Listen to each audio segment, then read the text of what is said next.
A journey through legend, faith and destiny. Imagine a place untouched by time. A land hidden beyond snow-covered peaks, where crystal lakes mirror a sky so clear it feels like the first morning of the world. A kingdom where suffering, greed and deceit are unknown, and wisdom flows like a river through every heart. For centuries, whispers of such a place have echoed across Asia, from the monasteries of Tibet to the steppes of Mongolia, from Himalayan hermits to European explorers chasing maps drawn in ink and myth. Its name is Shambhala.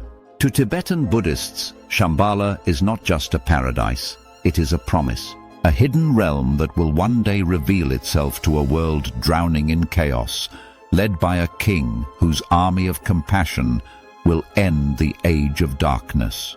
To Western ears, it may sound like something from Tolkien or a lost Indiana Jones script.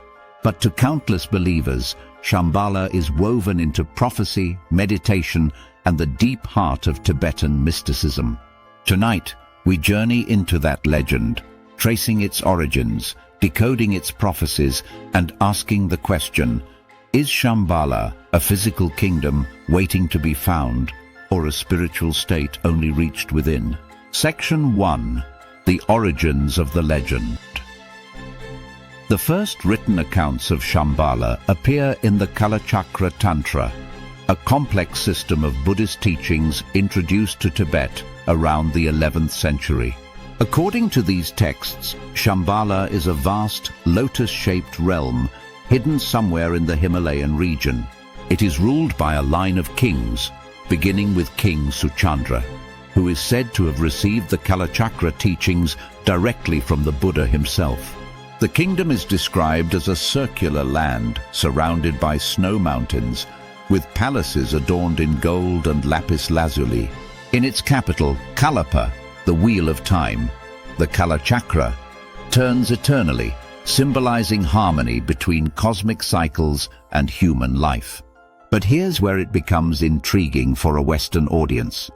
While Shambhala shares traits with Western utopias like Plato's Atlantis or Thomas More's ideal state, it is not just a vision of perfect governance. It's also a prophecy, an endgame scenario for humanity. The Kalachakra texts foretell that after centuries of decline, when greed and ignorance dominate the world, Shambhala will rise.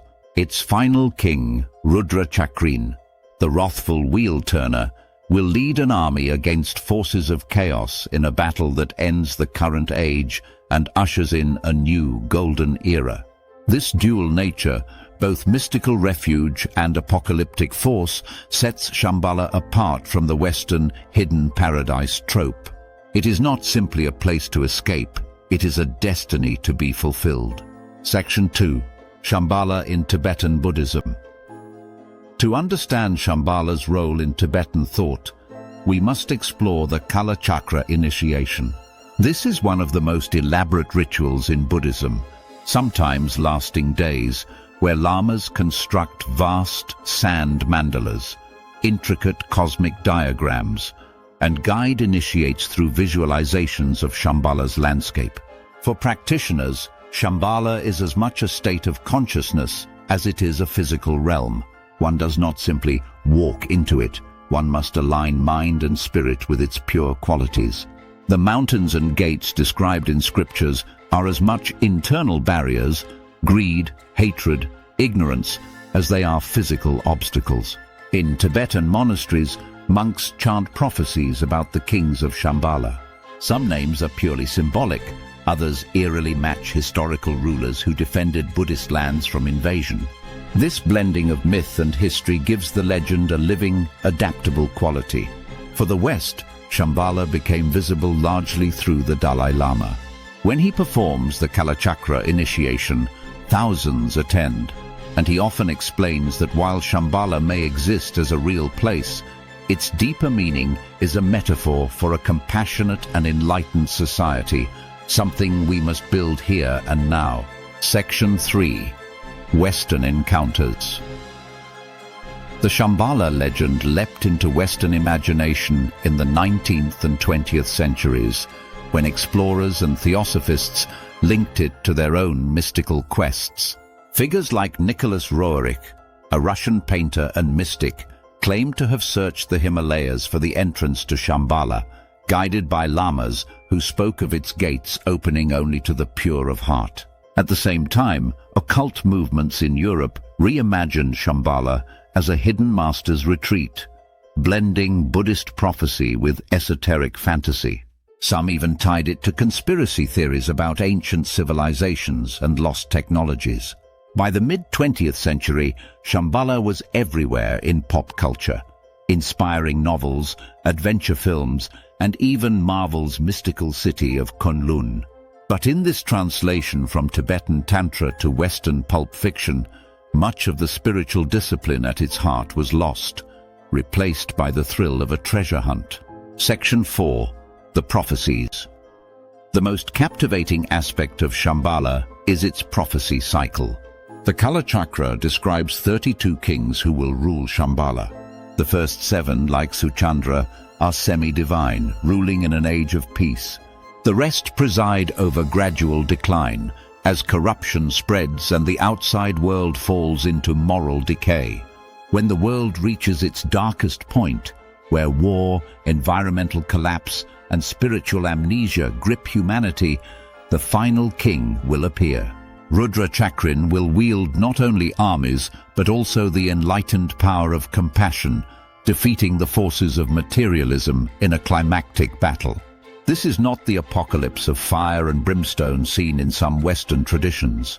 It's a reset, the wheel of time turning to restore harmony. What makes these prophecies fascinating to modern listeners is how they blend realism with myth. While some view them as symbolic cycles of history, others note eerie parallels with current events, geopolitical tensions, ecological crises, technological overreach. For believers, this means the Shambhala prophecy is not just ancient lore. It's an unfolding story in which we all play a role. Section 5. Symbolism and Hidden Meaning. The physical descriptions of Shambhala, jeweled palaces, crystal rivers, are layered with symbolism. Gold stands for compassion, lapis for wisdom, circular walls for the mandala of the mind. The battle at the end of time may represent the inner struggle against ignorance, rather than a literal war. Tibetan teachers often stress that those seeking Shambhala externally will fail unless they first find it within. In this sense, Shambhala mirrors the Western Grail legend, a quest in which the destination is transformed by the journey, and the seeker becomes the very thing they were searching for.